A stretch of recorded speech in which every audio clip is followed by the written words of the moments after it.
भागातले घरं विकून टाकले, त्यावेळेला त्यांना फार चांगलं वाटलं असेल की आता आपण चांगल्या ठिकाणी आलो, त्या लोकांशी संबंध नव्हते. काही वर्षांनी काय झालं, त्यांची मुलं मोठी झाली.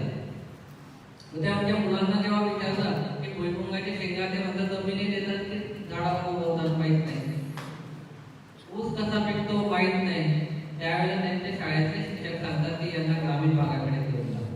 ग्रामीण भागाकडे येतील कसे, घर विकलेलं आहे, शेती विकलंय, सगळंच विकलंय आणि आपल्या आई वडिलांना सुद्धा विसरून गेले. असे मोठे कधीच होत नसतात. आला लक्षात?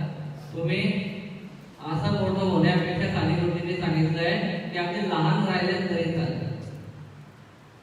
मी असं म्हणणार नाही तुम्ही नक्की मोठे व्हा, परंतु आपल्या मातीशी जे आपले नातं आहे, आपल्या आई वडिलांशी जे आपलं नातं आहे, ते कधीही विसरू नका. मी एवढ्या शुभेच्छा देतो आणि खूप इथे थांबतो. धन्यवाद.